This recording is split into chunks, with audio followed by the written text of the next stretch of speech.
ఈరోజైతే ఏసీబీ ముందైతే కేటీఆర్ విచారణకైతే హాజరయ్యారు. హాజరయ్యి విచారణ అయితే కొనసాగుతున్నటువంటి పరిస్థితి. అక్కడ గానివ్వండి, లేదంటే ఇక్కడ బీఆర్ఎస్ పార్టీ కార్యాలయం దగ్గర కూడా చాలా తండోపతండాలుగా కూడా రాష్ట్రంలో ఉన్నటువంటి నలుమూలల నుంచి బీఆర్ఎస్ పార్టీ శ్రేణులు భారీగా తరలి వస్తున్నారు. ప్రస్తుతానికి మనతో ఊట్నూరు జెడ్పీటీసీ చారులత రాథోడ్ ఉన్నారు. మనతో మాట్లాడదాం. మేడం, ఏంటి కేటీఆర్ ఈరోజు విచారణకైతే హాజరయ్యారు. కాంగ్రెస్ పార్టీ వాళ్ళు ఒకటే చెప్తున్నారు, కేటీఆర్ అరెస్టు ఖాయం, ఈ రోజే ఖాయం, ఆయన కటకటాల్లోకి వెళ్ళటం ఖాయం అంటున్నారు. ఎలా చూస్తారు దీన్ని? ఈరోజు కేటీఆర్ గారిని అరెస్ట్ చేశారు అని చెప్పేసి ఇన్వెస్టిగేషన్ కోసం తీసుకెళ్లారు.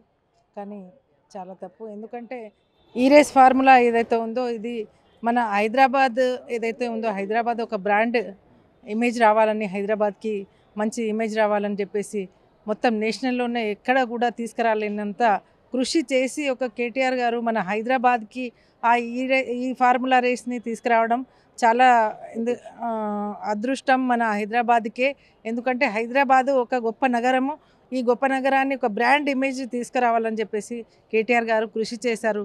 కానీ దాన్ని చూసి తట్టుకోలేక ఈ ఏదైతే రేవంత్ రెడ్డి గవర్నమెంట్ ఉందో, సీఎం గారు ఉన్నారో, దీన్ని తిప్పికొట్టి ఏవో ఏవో అవకతవకలు జరిగాయి. దాంట్లో ఏదో స్కామ్ జరిగింది అని చెప్పేసి ఇవాళ కేటీఆర్ గారిని తీసుకెళ్ళి విచారణ చేస్తున్నారు. కానీ ఇది ఖండించాల్సిన విషయం. ఎందుకంటే ప్రజలే గమనిస్తున్నారు.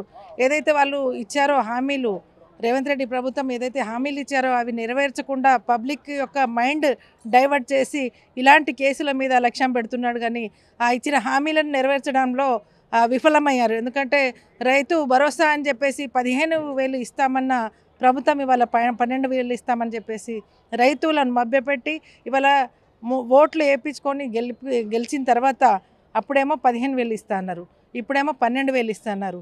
ఇది ఎంత అన్యాయం ఒకసారి గమనించండి. రైతులందరూ తిరగబడాలి.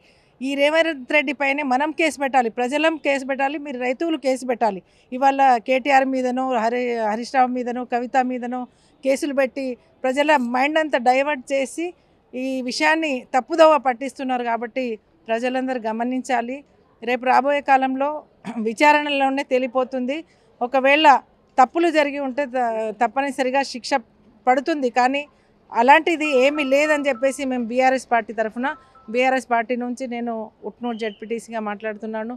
ఒకవేళ కేటీఆర్ అరెస్ట్ అనేటువంటిది ఈరోజు ఖచ్చితంగా ఒకవేళ జరుగుతుంది అని చెప్పి చాలా గంటాపదంగా కాంగ్రెస్ పార్టీ నాయకులు చెప్తున్నారు. ఒకవేళ ఈరోజు కేటీఆర్ అరెస్ట్ జరిగితే బీఆర్ఎస్ పార్టీ ఏ విధంగా రియాక్ట్ అవ్వబోతుందంటారు?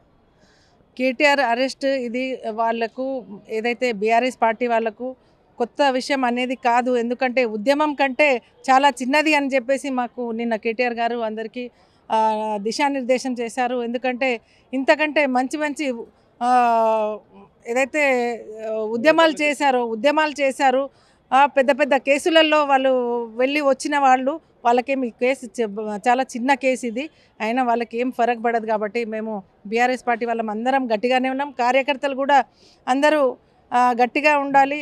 రేపు రాబోయే కాలంలో ప్రజలందరికీ తెలియజెప్పి వారి ఏదైతే సంక్షేమ పథకాలు ఇస్తామన్నారో అవి ఇవ్వలేకపోతున్నారని ప్రజల్లో తీసుకెళ్ళాలి, ప్రజల్లో ప్రతి ఒక్కరికి తెలియజెప్పాలి అని చెప్పేసి మా కేటీఆర్ గారు నిన్ననే మాకు దిశానిర్దేశం చేశారు. అంటే మీరు ఏం చెప్పదలుచుకున్నారంటే ఇటు కాంగ్రెస్ పార్టీ చాలా హామీలు ఇచ్చింది, కానీ కాంగ్రెస్ పార్టీ హామీలను నెరవేర్చకుండా కేవలం ప్రజలను డైవర్ట్ చేసేటువంటి ప్రయత్నం చేస్తుందని మీరు ఆరోపిస్తున్నారా?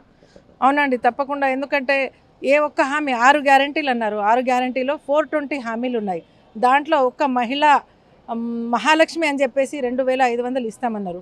ఒక్క మహిళకు ఎక్కడన్నా 2,500 వచ్చిందా? మొన్న ఆస్తక్ టీవీలో ఒక ఆమె ఏదైతే ఢిల్లీలో ఎలక్షన్ నడుస్తుందో అక్కడ ఆమె పేరు సుప్రియ అనే ఆమె నేషనల్ కోఆర్డినేటర్ ఉంది. ఆమె చెప్తుంది ఆస్తక్ టీవీలో ప్రతి ఒక్కరికి 90 లక్షల మహిళలకు అలాంటి స్కీమ్ దొరికింది అని, ఇక్కడ తెలంగాణలో ఇస్తున్నాము అని గంటాపదంగా చెప్తుంది, బల్లగుద్ది చెప్తుంది.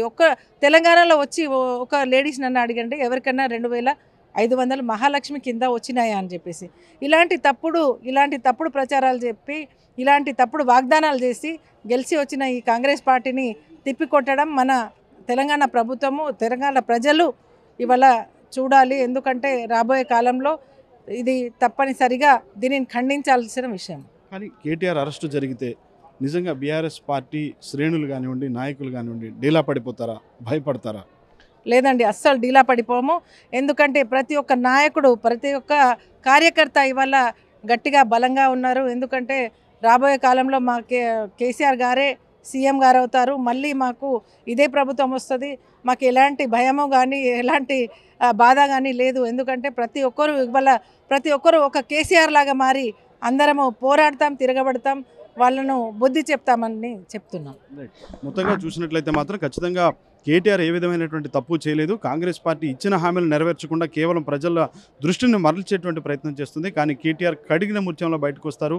కేటీఆర్ ఏ విధమైనటువంటి తప్పు చేయలేదు. కేటీఆర్కి అండగా రాష్ట్ర ప్రజలంతా కూడా ఉన్నారని చెప్పి చార్లతా రాథోడ్ చెప్తున్నారు. ఇది చార్లతా రాథోడ్తో face to face video journalist రాజుతో, తేజ, సిగ్నల్ టీవీ, హైదరాబాద్.